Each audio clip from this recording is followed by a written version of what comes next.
The failed autonomy of the artist. As a practice, we've always rejected the construct of a singular artist, not only for its lack of autonomy from itself, but also economically and physically. In very rare cases of outsider practices, maybe you're able to attribute this term, but I'm not sure that we've ever seen these autonomous works with our own retinas. Nor did we ever assume the position of artistic autonomy ourselves, but our works do aim to massage the knots and blockages that can lead to a viewer into spaces of autonomy and self-governance, be it physical communities or a structural model. As Omsk Social Club, we roam, sprawl, and recoil, depending on our form or output. We were established in 2016, and since then have acted as facilitators of role-playing environments inside the contemporary art world. We work closely with networks of players. Everything is unique and unrehearsed. The game designs and installations we create examine virtual egos, popular experiences, and political phenomena, allowing the works to become a dematerialized hybrid of modern-day culture, alongside the participants' unique personal experiences. In the past, Omsk has introduced landscapes and topics such as rave culture, survivalism, catfishing, desire and sacrifice, positive trolling, algorithmic strategies, and decentralized cryptocurrency. Over 4,000 people have participated in our works. Most call our work LARP, live action roleplay, but we prefer to call our works real gameplays, not to distance ourselves from the LARP world, but to understand we have a different conceptual drive to the LARP community. Real gameplay works between the states of your former self and the self you have been given to play out. It places itself inside the zone called bleed, and just like any artwork, it's not for everyone, but it's open for all to experience. Some will bond to it and return over and over again. Others will blame it and hate it for not being what they thought it to be. Every experience is unique and unrehearsed. No person can ever experience the work in the same state as any other person. This is the essence of real gameplay and what essentially drove us to create it. We went public in 2017, starting with a rave, and have gone on to create a lot of our works in this setting, each time stretching further from its original departure point. To name but a few, the Crypto Rave series was also set up as a party structure. People mined their identities, figuratively speaking, to gain access to the rave by donating 11 hours of their CPU to a Monero mining pool. To break the process down, we set up a collective mining pool with media group bitniks for a desktop and laptop computers. The user could access it from a normal URL link, and it was supported with a Monero cryptocurrency pool, which has meant that when you hit the mine button, you are left with your computer running for 11 hours to gain access to the rave. Your computer, over that 11 hours, solves various equations that are then transferred as Monero tokens into a mining pool as opposed to individual wallets. Therefore, people begin paying for their access to the rave via opening their computers. Over the course of the 11 hours, the player received the rave location, their character traits, their new identities, social scene, a crypto reader, and eventually, on the 11th hour, the QR code, which was in fact their ticket that then they scanned at the door of the rave. In cryptocurrency networks, mining is a form of validation when creating transactions. For this effort, successful miners are rewarded with cryptocurrency assets. Some miners have decided to pool resources, as did we, sharing computer processing power over a network of users who split the reward equally according to the amount of work power they have contributed to the mine probability of finding a new block. A share is awarded to members of the mining pool who present a valid partial proof of work. The crypto rave circuit pools all these resources and puts on events instead of creating multiple payouts to individual users. The more hours you spent mining, the closer you got to obtain all these keys you need, in fact, to participate within the crypto rave. So, for example, 4 hours unlocks your new rave identity, 5 hours unlocks your core network, 6 hours unlocks your crypto rave reader, and 11 hours unlocks your ticket. We've always been drawn to the construct of a rave and role-playing because it seemed to us to be one of the only places left in contemporary society that a body can still be awake and offline. This gave us the perfect inlet for immersion to an alternative world, without telling everyone we're going to play inside a new world, which seemed rather abstract and reductionist, as we wanted to work with the worlds as beta and test sites of our own world, rather than a purely fictional one. Also, due to our own history, illegal raves have always been a place of experimentation, irrationality, the emotional, and the playground of our anti-neoliberal-driven youth. It was a place where you were somewhere, not nowhere, but nobody really cared where. We began to see, you need a story to displace a story. Metaphors and stories are far more poignant than ideas. They're also a lot easier to remember and more accessible to another audience. Ideas come and go, but stories, gossip, and experiences stay. A rave, also by definition, has always had the potential of being absurd, naturally due to the heavily altered states in which most of its populations ground themselves. Due to this, it also is a place where time stops and personalities are unleashed, for better or worse. Flickering thoughts and philosophical muses are on everyone's lips and chewed up tongues inside a rave space. Bodies and minds just run. People connect to unknown others, either on the dance floor, mimetically matching tempos and limbs, or in toilet cubicles, or sitting in the grass watching the sun come up. Bodies act as if they've known each other for years. Perhaps they have. Possession is always there. Who or what has possessed these rave users is questionable and blurred. Is it drugs, other spirits, their own minds, or the hive mind? It's hard to say. Hence we found our first living, breathing example of real gameplay, before we even knew real gameplay existed.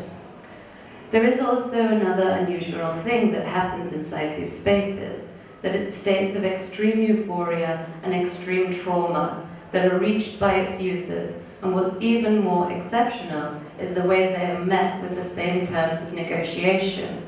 Neither is it seen to be more or less acceptable by the community. You're always seen to be working something out, even if it's venom and sadness. It is as accepted as such, no matter how many people think it to be an unhealthy route of action. Inside this life, cuts, bleed, and scars, as do kisses. This place that credits absolute emotion is the hardest and safest space we ever found ourselves to be. It's informed our practice much more than traditional art or the art world ever has. But it's not wholly different in its collective narratives, chimera illusions, and off-world structures. The only differences are, one says they're playing, the other says it's real, and one place knows they're bleeding out. Inside a rave, you know you can be anyone, but you can never get away from who you are completely. You're always let something bleed into your experience from what you left behind, and vice versa. Our next project, Crave, intends to be able to do with that with much more efficiency than the human value of Omsk can provide alone. Crave is a house built by Omsk Social Club and Nasand, just outside Berlin. As an object, it functions like a house, a retreat, a piece of art, and a digital chasm. Crave is open for public and private users who are interested in immersing themselves within Crave. It was built as a totalizing Gesamtkunstwerk and will be live for 5 years. The visitors to Crave will live inside Crave for 3 to 7 days at a time. Their lives will be directed by a premeditated digital daily routine that will be situated in Crave's local mesh network. Think of it as a local internet that only supports the house. This web-delivered instruction set that's set inside the mesh network has been specifically designed to heighten the user's senses to Crave, environments, and themselves, destabilizing their predetermined lifestyle choices in favor of an alternate reality for short periods of time. The funds that are collected via Crave will be held under Crave Foundation, which will then be headed by a board and its founders. After 5 years pass, the stakeholders who provided the capital to build Crave will be able to deploy their governance tokens, which came with their initial purchase, to decide the fate of Crave. This could, in fact, after 5 years, they could decide to extend the life, sell it, burn it, whatever the majority decides will eventually be the fate of Crave. These decisions can be made on a rolling basis for the rest of its life by a proposal-based setup. The individual stakeholders can vote on it. If a stakeholder wishes to sell their personal stake, they can by setting up the sale and also transferring their bespoke cold wallet in the transaction. The demand for Omsk work has accelerated over the last years, but due to the human energy output these games take in organizing workshops, role-playing, and debriefing, we cannot physically and mentally meet these demands any longer. Hence, we decided to take parts of our practice back to a solid state, but without losing the immersive and life-altering quality we are known for. Hence, Crave was created. As a work, Crave assumes the architecture of a house, yet it has also been altered to stage and direct the human bodies that inhabit it. It plays with the user's 7 senses: sight, sound, touch, taste, smell, the digital, and the psychic. By delivering them tasks throughout their stay, these tasks depend on the time of year and what package they have decided to use the house with. For example, if the user chooses the path package, it's the softest version of staying in the house, whereas the ledge is slightly more advanced and the gap is the most intense experience. Crave also has 3 digital components. The first is the Ethereum smart contracts, through which the shares will be issued to each individual patron, which provide their stake in Crave and also their voice. These shares will be bound to a physical token, a bespoke cold wallet, and therefore only be tradable via the selling of the actual cold wallet and the tokens. The shares gained through the monetary commitment to the project also act as a form of governance token for a decentralized autonomous organization, which is commonly known as a DAO. After the first 5 years, these come into act. Before that, the project is time-locked into Omsk and Nasand's vision only. The patrons will also hold these cold bespoke wallets, which will act as a physical token, as a solid-state object that reflects their shares in the future governance of the project. After 5 years have passed, the project will then, of course, be handed back to the DAO, in which members, holders, can propose and vote via proposals for governing the future of the project. The structure of the DAO will resemble a minimal viable DAO, which is akin to the Moloch code, which is at the moment the code that's heavily used to govern developments in Ethereum, which is one of the most well-known open-source, public blockchain-based distributing computing platforms and operating systems today. The second digital component of Crave is a local mesh network. Think local rather than global internet. It will host the third element, which is of course the web-based app, come web-delivered instruction set that communicates with the individual user to deliver them directions on how to spend their time in the house.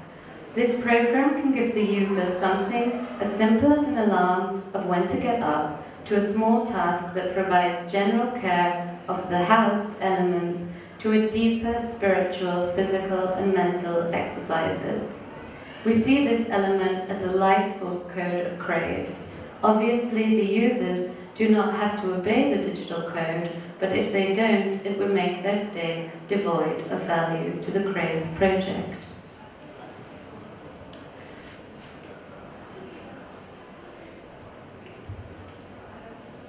As a space, Crave can sleep up to 8 people at a time. These 8 guests have to apply to the use of the house through a basic application process. You can apply as individuals or as a group. The application will be open 4 times a year. If the group needs to use Crave outside of the application process, times special situations will be opened, considered for groups that focus on activism, progressive technology, spirituality, and immersive projects. Omsk as a structure sees perception and participation as inherently linked.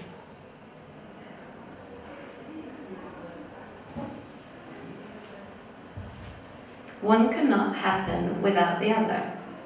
Crave is built to be explored in a state of synthesis, by bleeding all the individual senses with the piece itself. Primordially, it is believed we intervene our senses to understand the world in which we live in. Crave is constructed to detach us from this world in order to find next. Crave is built to consider its users' emotional, intellectual, physical, experiential, and spiritual makeup. The architecture itself is built on incoherent pathways and energy lines. Attention to detail is crucial to enable a full and varied experience to the user. It seems to us, after researching social spaces over the years, that in illegal rave, demonstrations and retreats are some of the last places on earth that people don't check their phones, nor do they interlock with their actual daily reality. These social scenarios have been scraped for the production of Crave.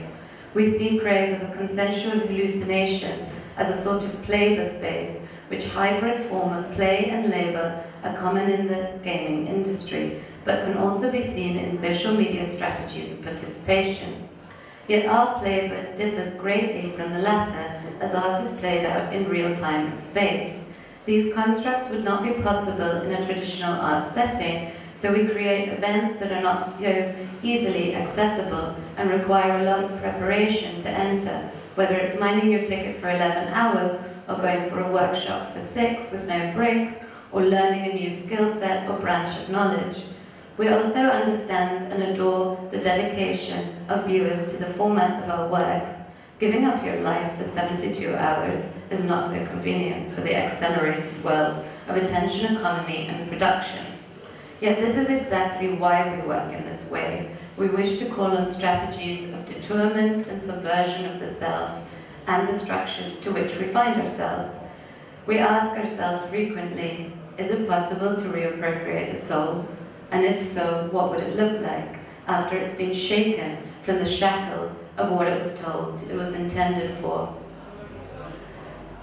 Alan Badu answers the question, what is the functionality of desire, with the adage to open our bodies up to the outside. This state is both a mental and physical one, and that cannot be obtained with a singular sense of autonomy. John Baudelaire also states in Fatal Strategies that simulation is the ecstasy of the real. Both these ideas can be connected to our practices of self-hypnosis, bodying, channeling, and world-building. We understand all illusions to be synthetic by their very nature of being illusions. But what happens when you create a consensual, collective hallucination?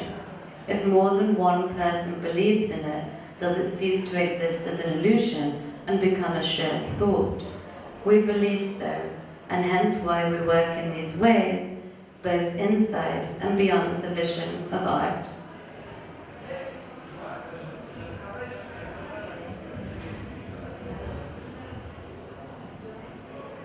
Hello and welcome. This is a short video to introduce you to the certificate program, letting you know how it works and how you can get involved.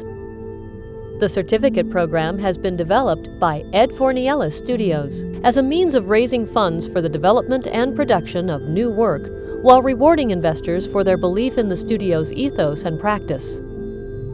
The certificate program aims to change the way we think about and fund art, opening up the studio gallery system with a transparent, sustainable new model that brings together and benefits artists, galleries, collectors, and investors.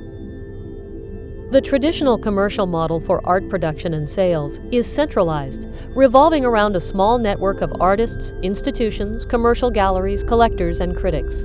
This system can often seem closed and mysterious, even to those embedded in it.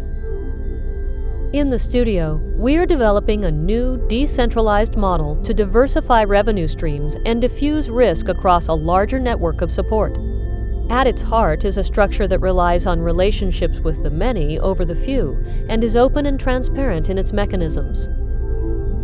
The certificate program allows investors to participate directly in the studio gallery system, rewarding investment in production with a share of future profits. By offering a low buy-in point to collectors, the program is an accessible and secure way of sharing risk and reward. It frees the artist to pursue the art they want to, away from the pressures and expectations of the traditional model, while offering collectors a healthy return on their investment and a key role in this new disruptive approach.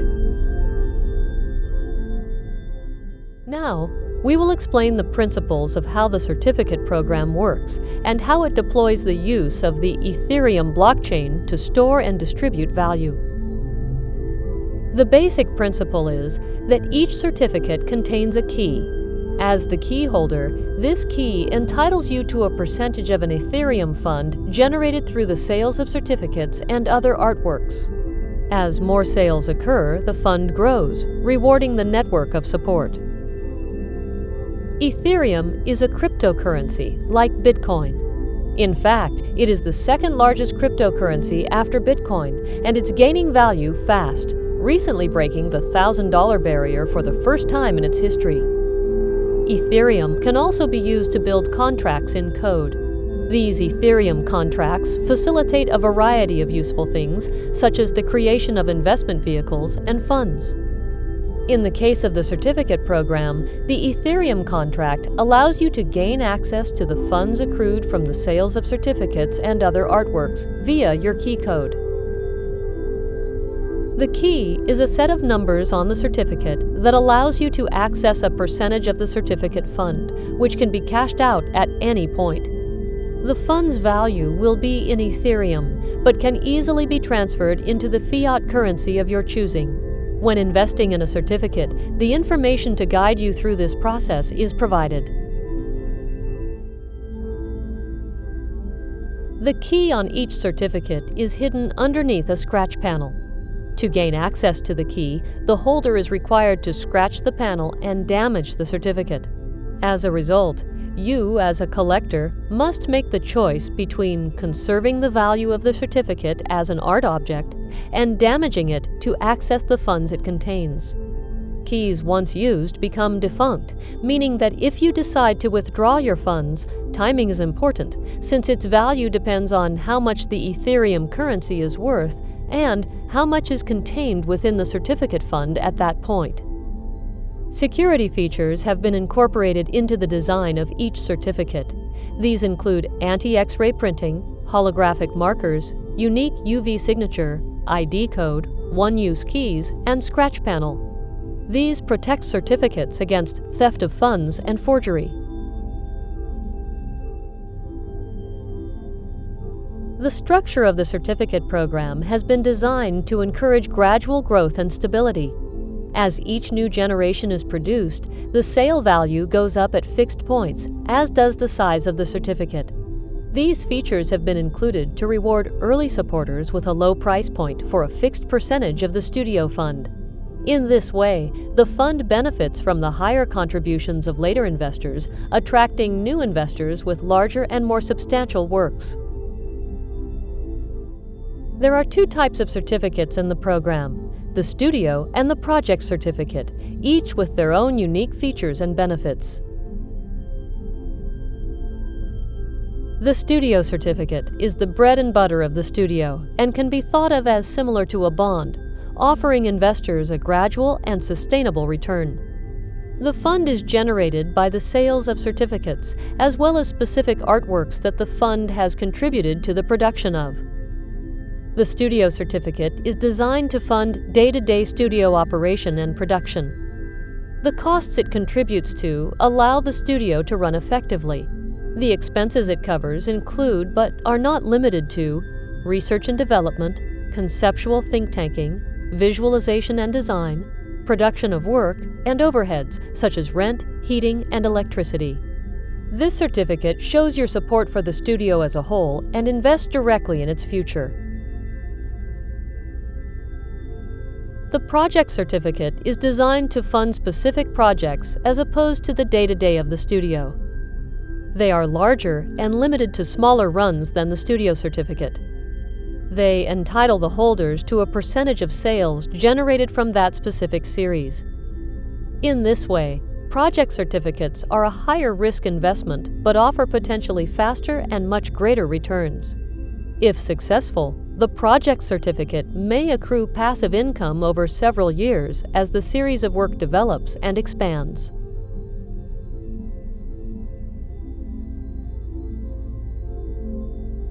The certificate program represents a new and significant shift in the relationship between artists, galleries, investors, and collectors, replacing an opaque and dated system with a diverse, networked approach that connects and rewards us all. We invite you to take part in our studio, to share in our growth, and be part of an experiment that is searching for an alternative, more transparent, more rewarding means of producing art. Certificates are available from www.edfornieles.com, as well as participating galleries, dealers, and institutions.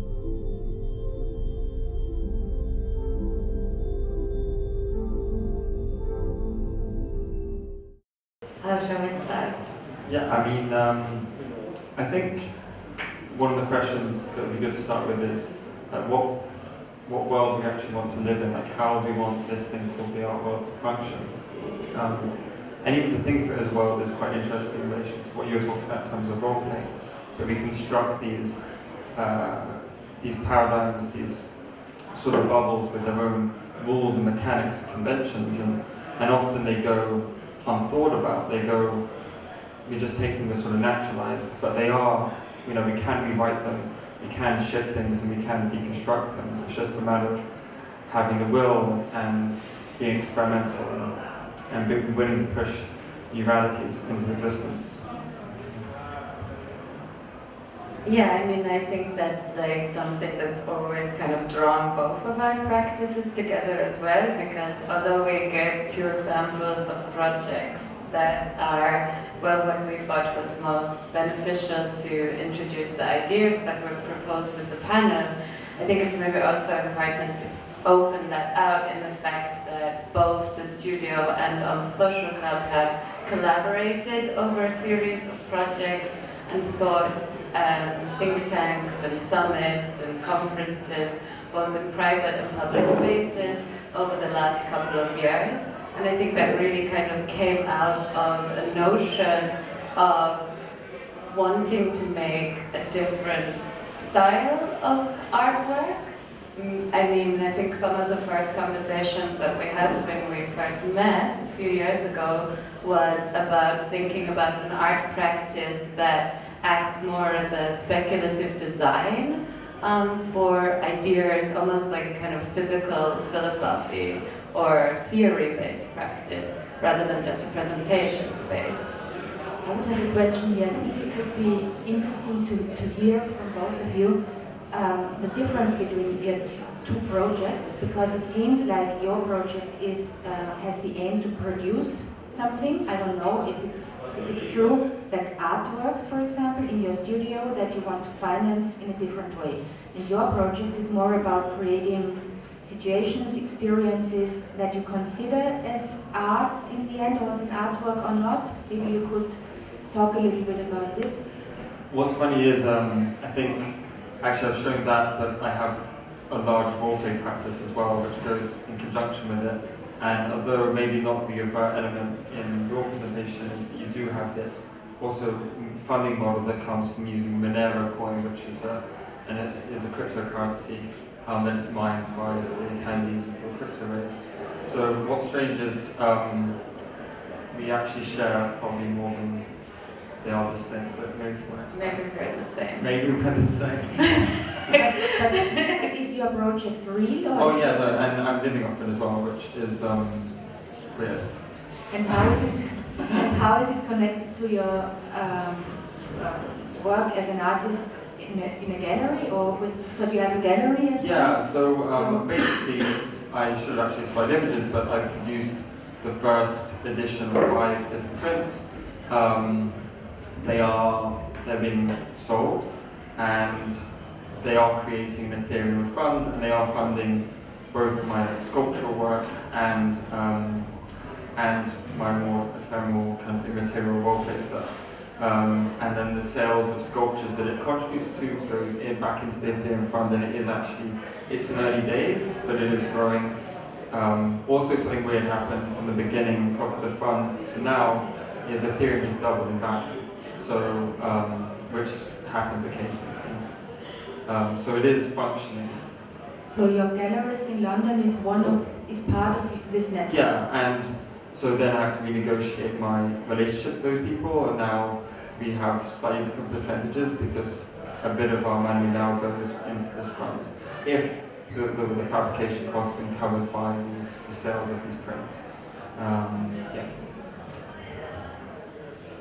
And do you also have new channels of distribution? This is mainly about production now, and about financing production. So that's why my question about actually distributing work. I think that, yeah, like... because, an art fair is basically one of the main channels of distributing work in the, let's say, old galleries, or traditional or Wested studio gallery museum collection system. I mean, I think that a lot of our works don't fit into this structure. And it wasn't that we created these structures and then created the work. We created sorts of processes of working differently in these immersive spaces. And that doesn't really sit inside a fair. And obviously, in the world in which we live in, we needed to formulate a way to be able to support our own practice, because the traditional art world doesn't really work in enabling that at present so readily. And the same with also, for example, public funding for the arts. When you propose to allow your viewer to live inside an artwork for multiple days on end, public funding's then not too happy with that at the beginning. They're not exactly like rolling the thousands into your practice. So in a way, these systems, I think I can kind of say for both of us, were created out of a necessity for wanting to make the work that we do. And in a way, that was what drove us to creating these systems to be able to practice our artwork. Can I ask a question in between, just to understand the answer?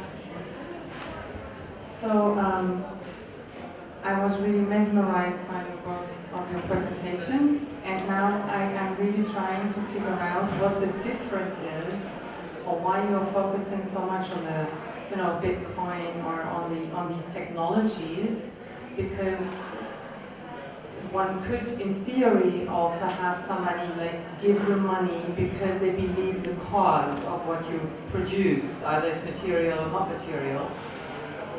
Because the risk in clinging into Bitcoins and all the new technologies in general is that you will have very, modernist investors who normally want to see their money back as well, or even have a big gain from it. So you tie it to a technology which is going up and down in value the whole time. So I'm not quite sure why you do this and not the old way. So I don't really understand the difference. For Omsk, definitely we use both systems. So for the early works that we did, this was actually from the traditional patron model of people who wanted to support us.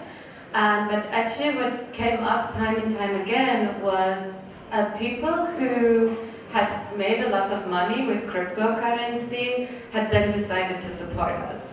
So it only became kind of rational for us to start getting involved in these systems and mechanics that are there. And I think also working with a sort of spiked investment space is very interesting conceptually to at least Omsk's practice, because the conceptual grounding is all about trying to imagine or sort of mutate the world in which we live in, almost kind of like a test space. So by lending our practice also to become a test space for example, cryptocurrency, then we're really also placing real stakes into that. And I think that that's something that we were incredibly interested to make ourselves vulnerable, not just talking about these things theoretically, but actually becoming part of these physical components.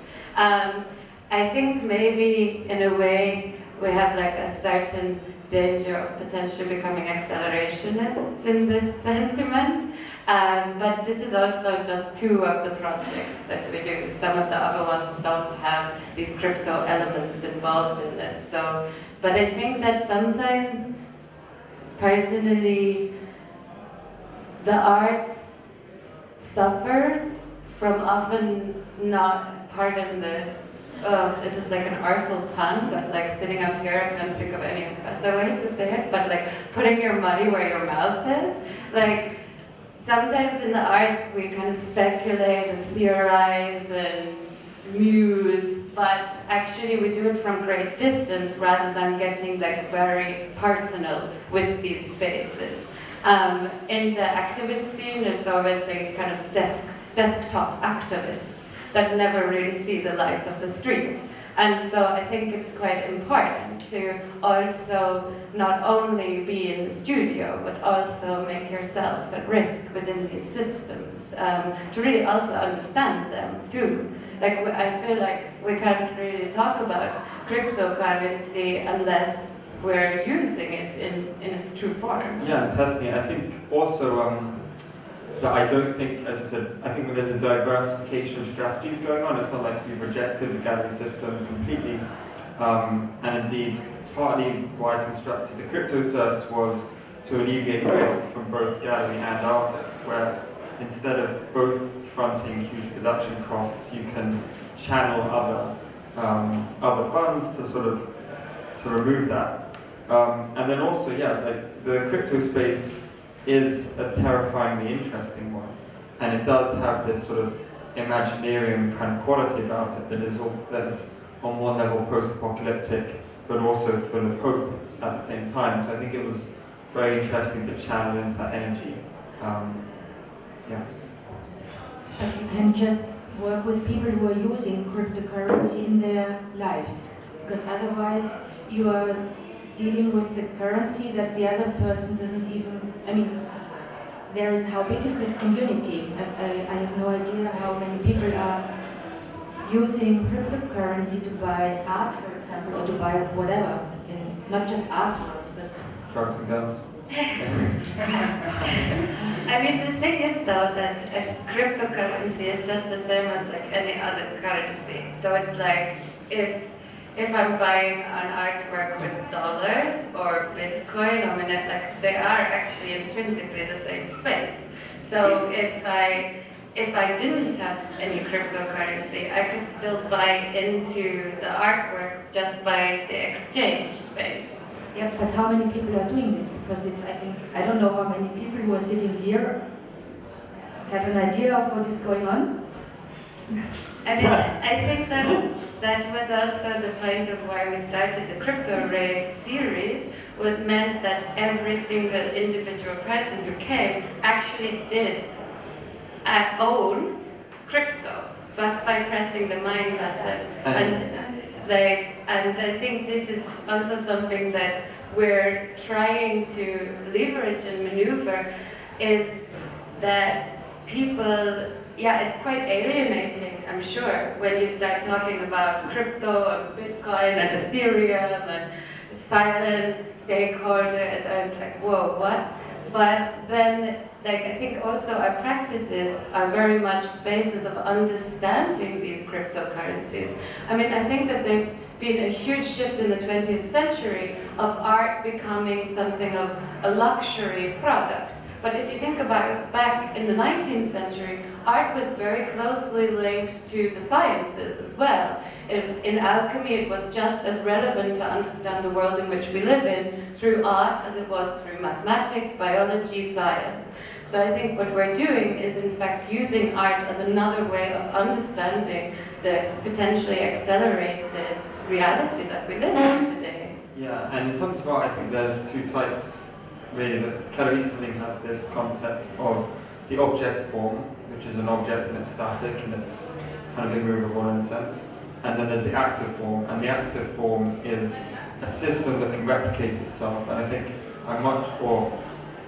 it's more than just the object form. It can kind of go beyond. It can kind of so you may have protocols where it's thinking about stuff, and it can be passed from one person to the other. And I think that's the kind of artwork that I'm interested in producing. Like, I don't have a huge amount of time for object form art.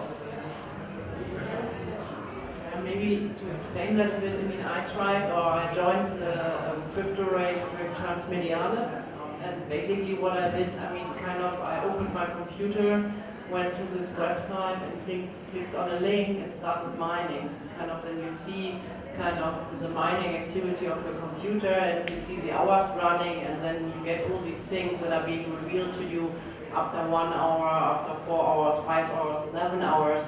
So it's a bit like you see that your computer is working for you or doing a mining job, that you do not really, in a way, own the cryptocurrency. You only see what you're contributing to a system, that you're getting something for it.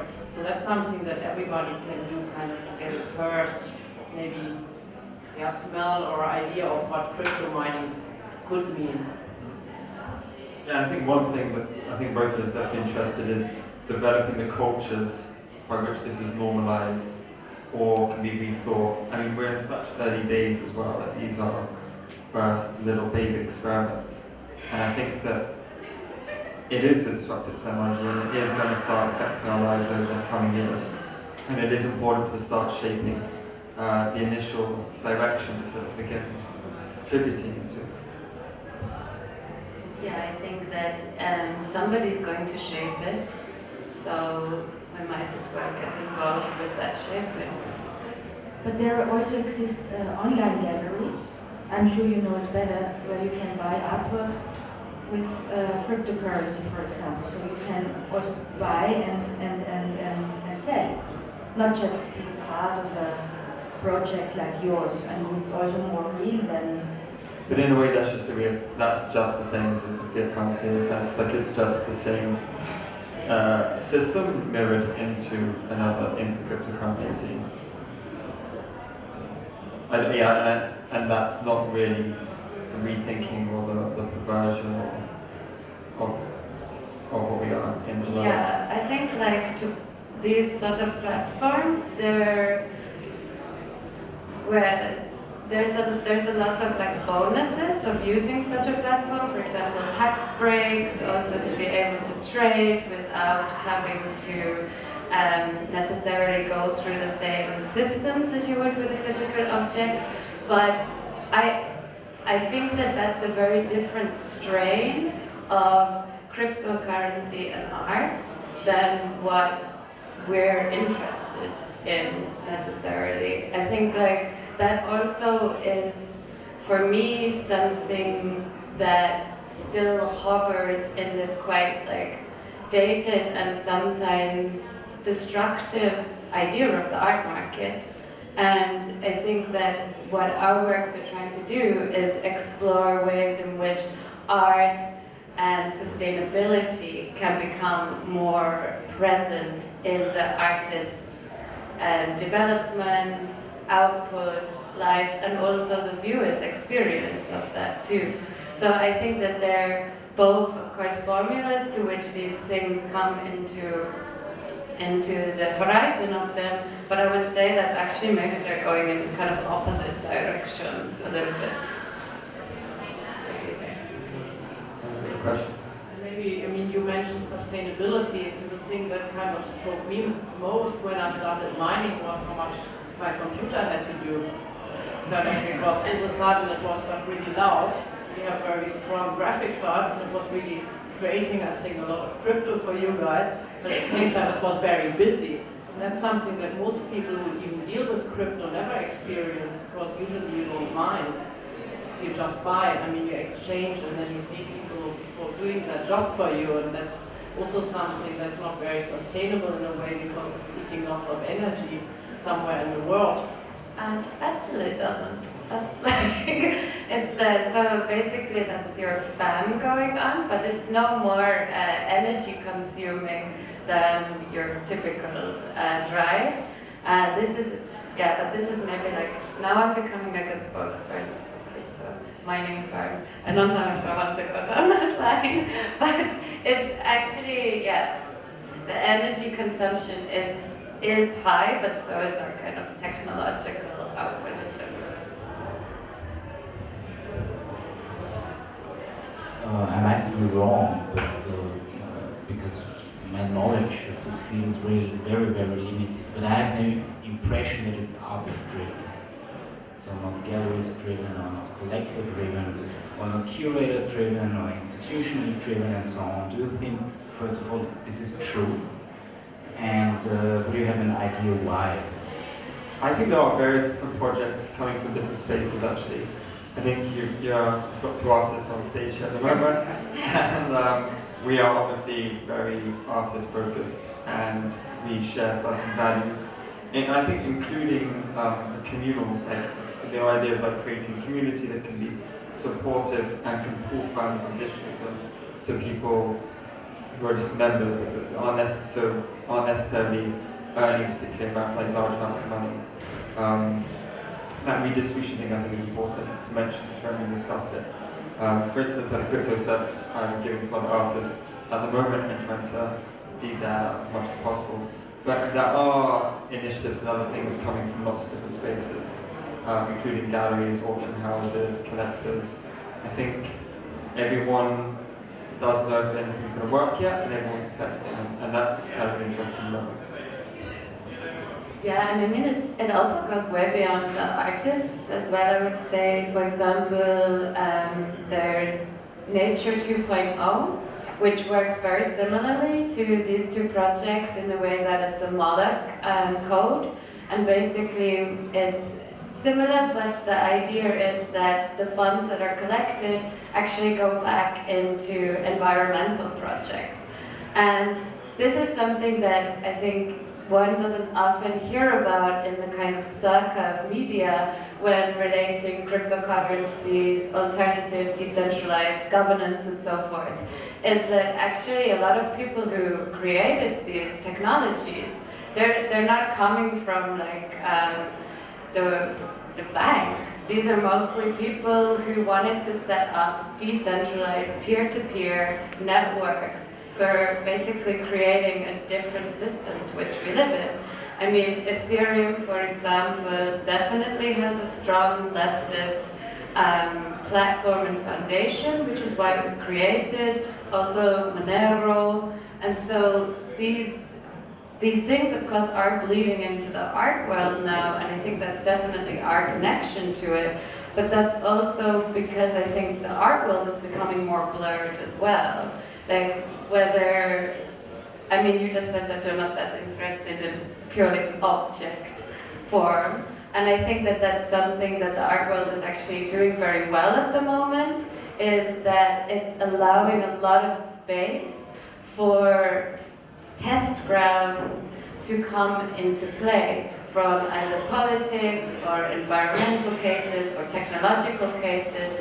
I mean, there's a lot of different examples of art practices today that are not necessarily creating aesthetic items, but are very happily kind of situated inside the art world. And I think that actually by using the arts as a strategic place of politics is something that, well, I think could only be a good thing. Yeah, I think that it's strange being an artist now, we have access to so many other discourses and disciplines that we're constantly in dialogues, especially as I think with people in technology or science or in economics or politics. And it's actually quite a strange meeting point that is more open than I think people realize, or is becoming more open as the years go by. And I think to leverage that is kind of important. Are there any more questions? So you think the way how you try to redefine, let's say redefine or create the role of the artist, or maybe of the whole art system, I would say, because you involve all parts, galleries, collectors, auction houses you mentioned, artists, curators. You think that this is the future model of where we are heading to, or is it a small, or how much potential do you think is in that approach?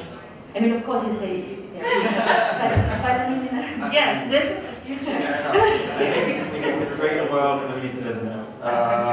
no, but I mean, the question is, we are all very dissatisfied with how Yes. things are going at the moment. So, or how the art world is at the moment. A lot of people are dropping out. They don't even want to be artists anymore. They close their spaces, or they don't really know how to do things that are more interesting than most of the things that we are seeing at the moment. So it's also a big amount of dissatisfaction here, and yeah. I mean, I think that that's probably what drove us to creating the work that we're doing, and I think that that's for me, the art world, and I think that some of the systems that we're particularly interested in is that in the last years, perhaps the art world has become too self-referential. Actually, maybe we need to keep looking out of the window, not just into the cube. And I think that that potentially is the practice that we have created for ourselves, is a lot more about looking out, and maybe actually our practice as artists is more about osmosis, that in fact we're bringing things from the outside into the art world, but also hopefully allowing the space that the art world actually has, because I mean, I don't want to be a doomsayer on art world. There's like extreme potential of the arts. I wouldn't be sitting here if I believed there wasn't any potential anymore. But I think that it's about actually creating those two spaces more of pathways into each other and overlapping from each other, rather than just sitting inside a corner of the world. But also, I think it's a question that sort of society faces anyway, because with mass automation, I think the structures that we have come to rely on will slowly dissolve. You know, if you think that the prediction is that over the next 20 years, 40% of jobs will be lost to automation, and mainly coming from white-collar jobs as well, I think, you know, that's a massive trauma to the world that we live in, essentially. You know, I think first there will be a suicidal state almost, or depression, as people try to redefine not just themselves, but the places they work, what gives them value. And I think that unless we very quickly start reinventing things, unless we start rethinking and rejigging our values, or becoming clear of our values and trying to create systems that reflect them, then it's a terrifying place.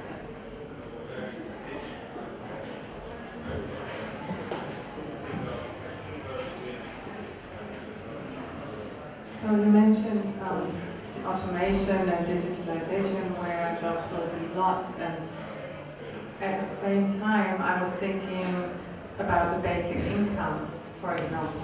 So is this part of your discussion as well? Because right now, with the cryptocurrencies, I mean, and I think you said that you're using the wealth of certain people who have gained a lot of wealth already, but this is something where the art world shouldn't stop. I mean, just to get the money from those who earned a lot of money from dealing with the cryptocurrencies at this point in time. So what are your thoughts about the basic income, for example, for artists or even small galleries? I mean, I think basic universal income should be for all, not just for artists and galleries. And I think that makes actually our job in the art world even more crucial. Because if we do live in a world of automation, people then have a lot more time and space. And with so much time and space, which is something that we inherently have not been given for centuries, that's where basically culture will be what shapes our daily lives. And I think that's also very much the argument of why the art world in itself should think about more bleeding out into society and into culture, because with time and space, then what will shape the world that we live in is what people can actually relate to and hold on to. And I think that if we can have a foundation that's ready for that when it comes, I think that actually maybe automation and the loss of jobs, if they were connected to a basic universal income, would mean that we had a lot stronger potentiality for the culture that we speak of so often in the arts as becoming part of the society that we live in 9 to 5. Right? Yeah, for sure. And it's this idea, and I think Joseph always spoke about this a lot, but everyone has the potential to be an artist. Like when the main thing that you normally use to anchor identity is your job, if that goes, then I think the arts could supply an alternative framework for identity, for production, for this idea of social communal contribution. Yeah, speculative. Any more questions? I think we're good.